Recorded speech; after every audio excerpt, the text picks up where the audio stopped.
Hey, what is up, everybody? Welcome to our Mystic Road Trip. This is Thursday's edition. That means we are all about tarot today. If you're wondering who the fuck this crazy person is, my name is Kim. I am your host. I am a tarot reader, astrologer, spiritual wellness coach, and all-around person who really loves spiritual, magical, mystical, holistic, all that kind of stuff, among other things. Every week this podcast releases two. Mondays is magical, mystical kind of stuff, and Thursdays are tarot. So it is Tarot Thursday. If you haven't seen this week's Monday, you should go back and check it out. I talked about altars and sacred spaces, altars and energy zones. My brain froze for a second. It happens. As always, guys, I appreciate you guys giving me your time. And we're just going to jump into it. So, before we do though, wait, we got to do some housekeeping and shameless plugging. If you want to reach out to me, you can do that through my social media and an email. If you want to support the podcast, like, comment, share, follow, all the things, any interaction with the podcast or the video would be much appreciated. It gets me out into the universe that is the algorithm.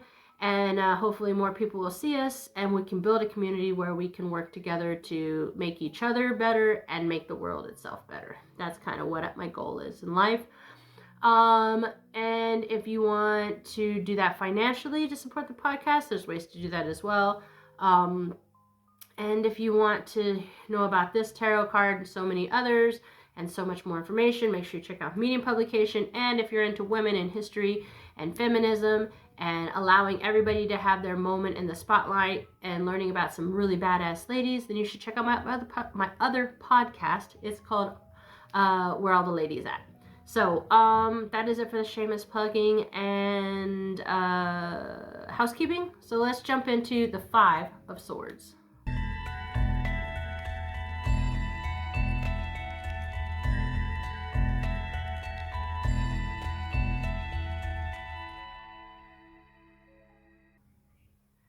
All right, so we're gonna really talk about, it's a stormy image, right? There's swords are insights into growth and understanding. So let's talk about the Five of Swords. Now, when it appears, it often kind of signals conflict, right? Mostly mental and verbal, because swords are communication and mind, right? It's really not the type of battle where you fight with your fists. It's more like words, strategies, intellect, right? You could be facing a situation where someone is trying to outsmart you, someone's manipulating a conversation in their favor, they're trying to prove a point at all costs, right? On the flip side, you might find yourself in the role of the sharp-tongued challenger, right? Driven to find new arguments, whatever. Like, you're going to try to protect your own interests through verbal and mental manipulation. It's often associated with moments of like tension and discord and maybe like an aftermath of intellectual or personal struggle. Winning seems to be the primary focus here. So, but you have to ask yourself, like, yes, you're looking to win, but at what cost, right? It kind of suggests a victory, but one that kind of feels hollow, one that doesn't really bring true satisfaction, because it's come at the expense of something else, whether that be a relationship, integrity, harmony, whatever it is. There's an air of like a win that ultimately leaves the victor depleted, right? At its core, the card, it basically is asking you to think, is this battle worth the consequences? Is being right more important than being kind, right? Are you sacrificing your inner peace for a fleeting sense of superiority? If the Five of Swords appears, it's basically saying you need to pause and reflect on the ethical side of your actions and decisions. It's warning against gloating and seeking revenge and taking too much pride in victory that really isolates and hurts other people. However, with all that being said, the Five of Swords is not just about defeat and destruction, right? It's also about bringing awareness. It'll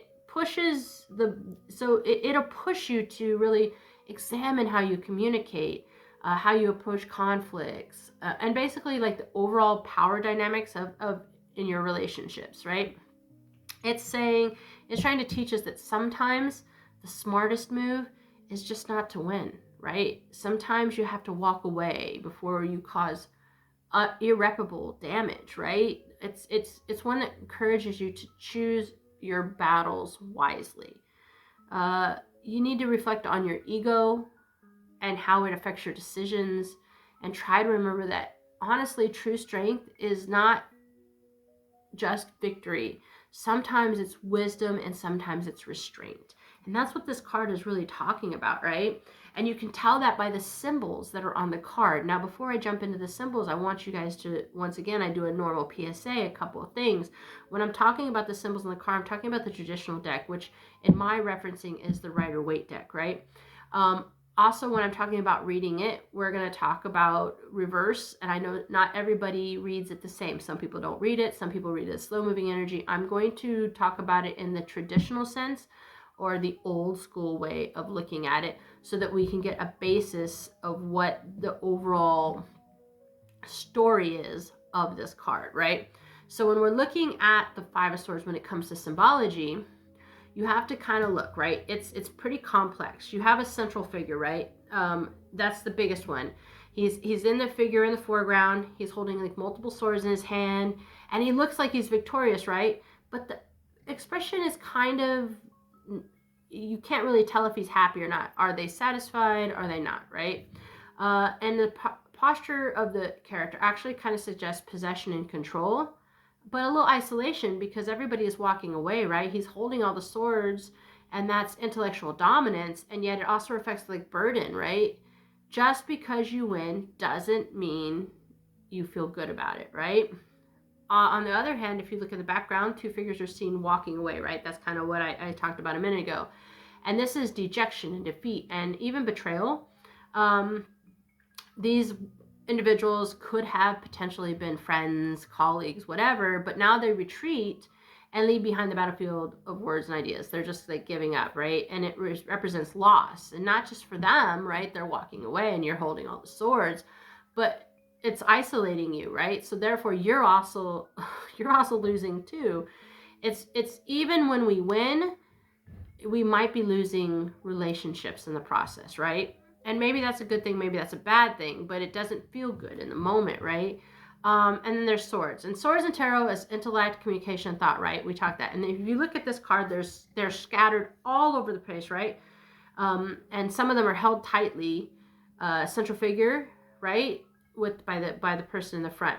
And this is like nature of conflict, right? Somebody is taken, others are abandoned, right? The sword is sharp, double-edged, capable of both protecting and wounding, and that kind of reminds us that language is the same thing, you know? Your tongue is a mighty weapon, right? And so is your mind, and you can either wield it and build bridges, or you can burn them, right? And that's kind of what this is kind of saying. Now, if you look in the background, there's also a stormy sky, and it's very heavy, it's very gray, it's ominous, right? And this is because the Five of Swords is kind of cloaked in mental and emotional turmoil, right? The stormy sky is lingering tension, unsolved emotions, aftershocks of confrontation. It's the battle may be over, but the effects are going to linger, right? And that's kind of a normal thing. Also in the background, you look at the people are walking away, and they're walking away towards like a water area. That's a river or an ocean, depending on the card. So that water typically represents, in most mystical fields, especially in tarot, feelings, intuition, subconscious mind. And here, because it's far away, it could talk about emotions being pushed aside in favor of logic and strategy, right? Water reminds us that beyond every conflict, there is emotion, right? Whether acknowledged or you suppress it. It's really talking about unresolved feelings that could still be like lying under the surface, you know? Even if you've seemed to won, there's still feelings there, right? And then if you just take a look at the color palette, you'll see that the colors in the card are kind of muted.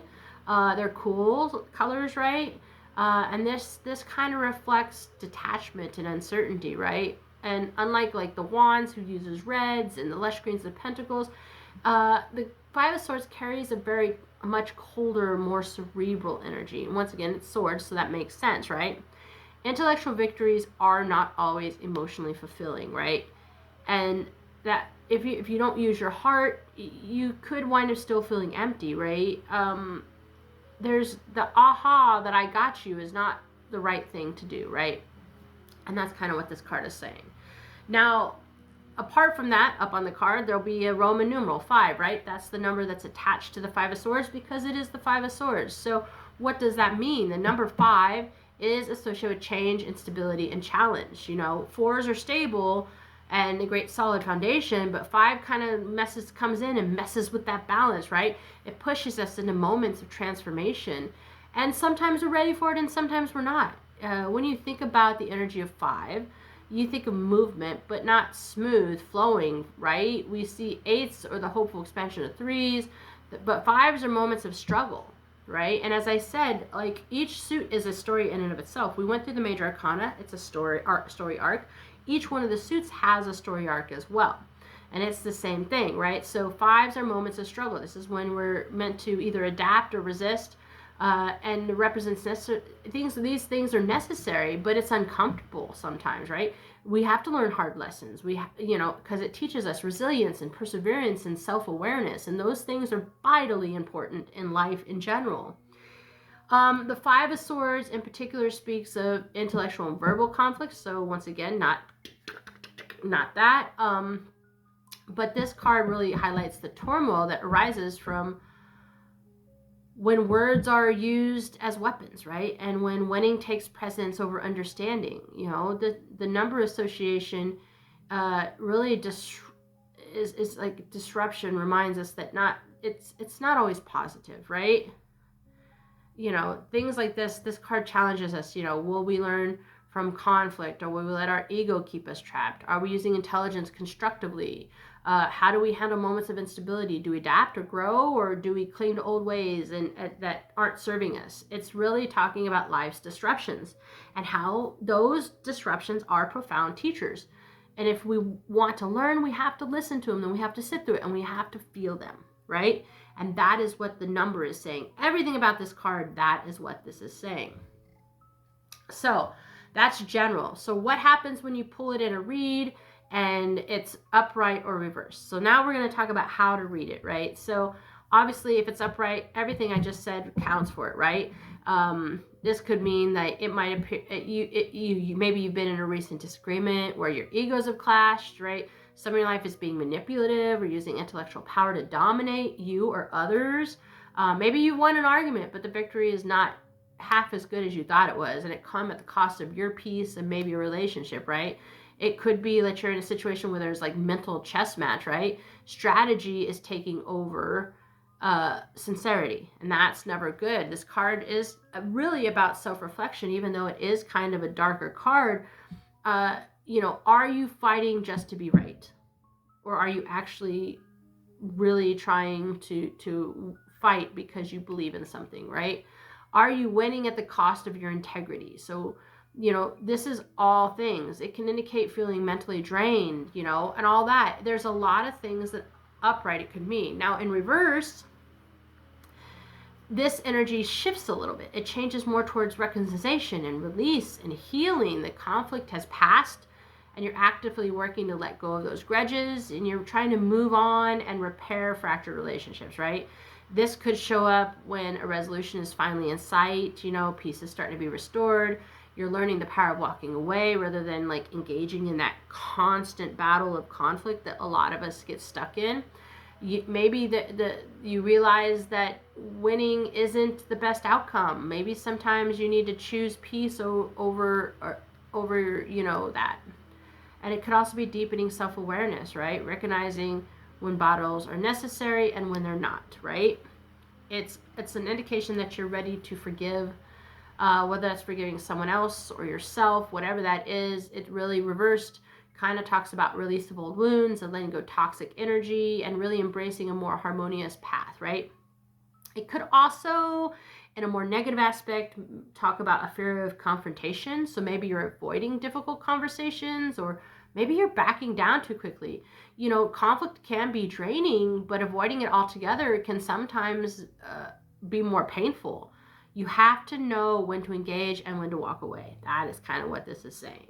So Now we have all that under our hat, right? We're going to break it down. We're going to start talking about associations. And I really talk about these associations because I think when you're works for me. This is how I do it. When you are reading tarot, having these little pieces of knowledge that talk about associations and everything can help you read your own or your querent's cards more effectively. So all swords are attached to air signs, right?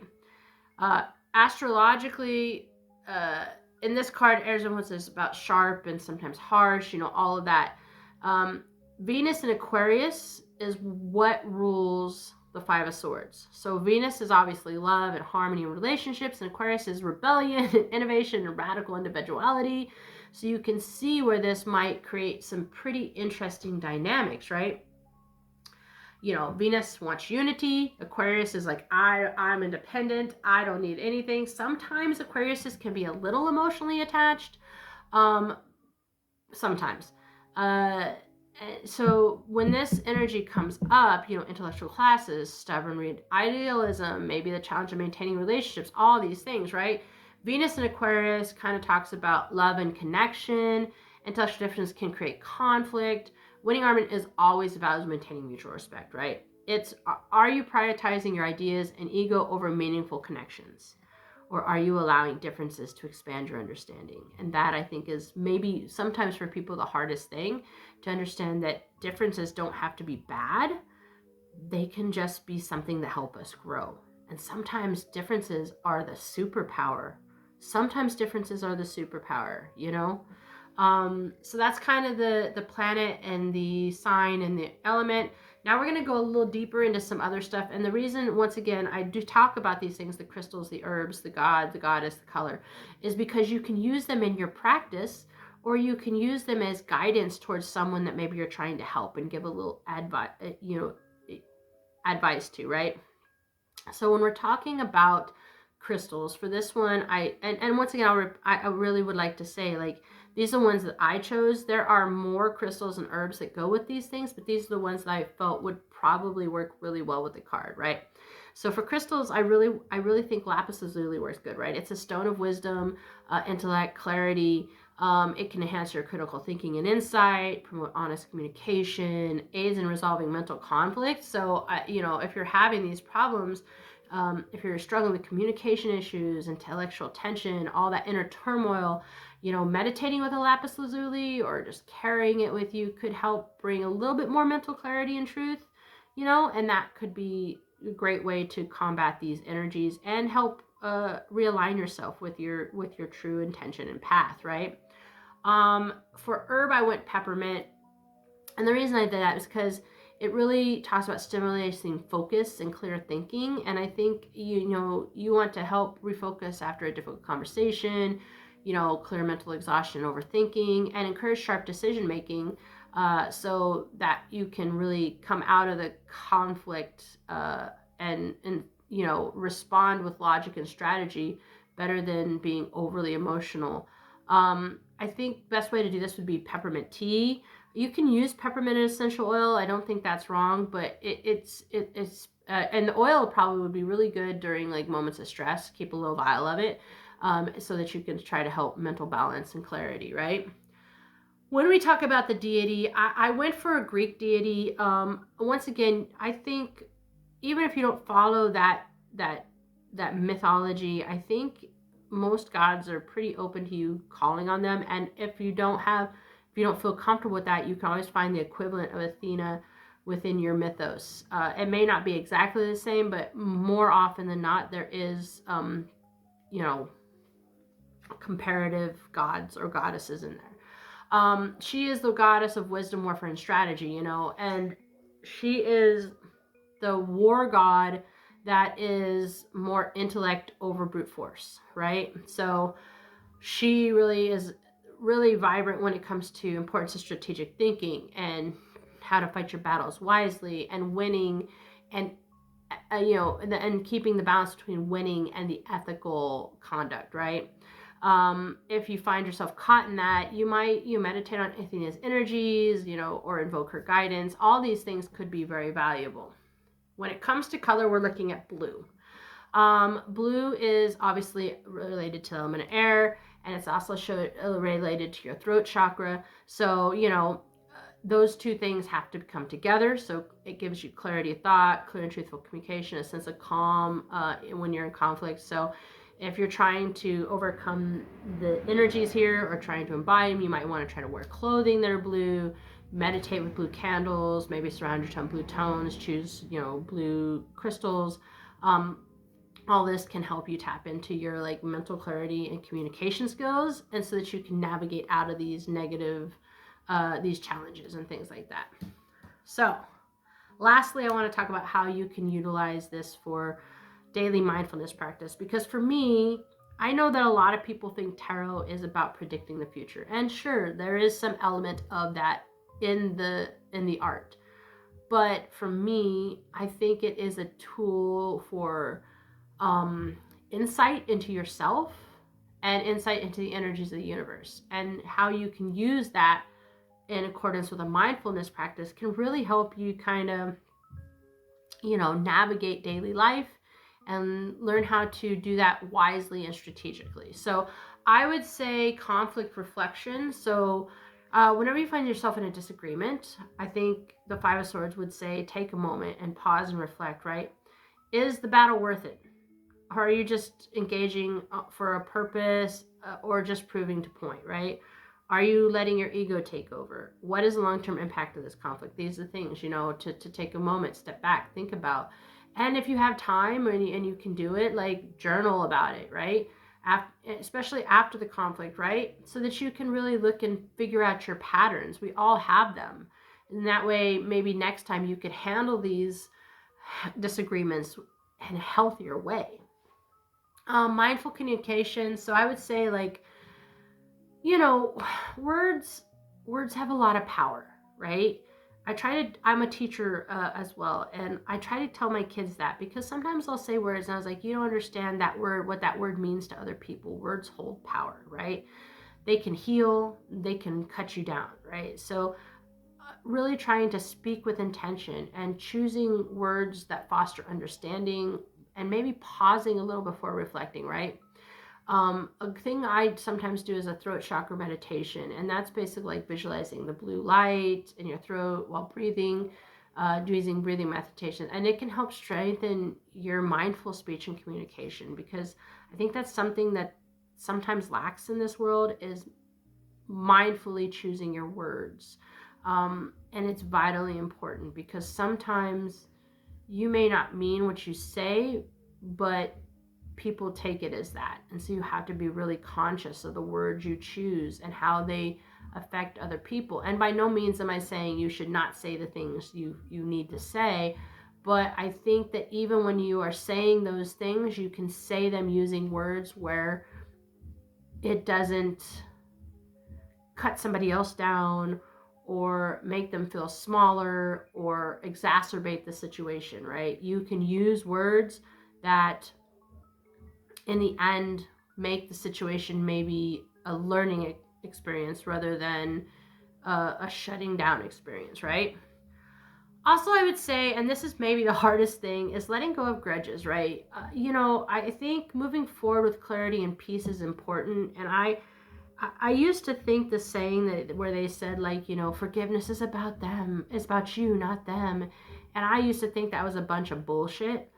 But as I started to forgive people, even if they're not willing to admit they were wrong or did something, I really did feel like a lightness, right? In this case, like it's a great mindfulness practice just in general, right? If you're stuck in the past about what people have done, or you're looking to the future on how you can react to those people, you're not living in the moment, and that's where anxiety and stress comes from, right? So I'd say writing down lingering resentments or past conflicts.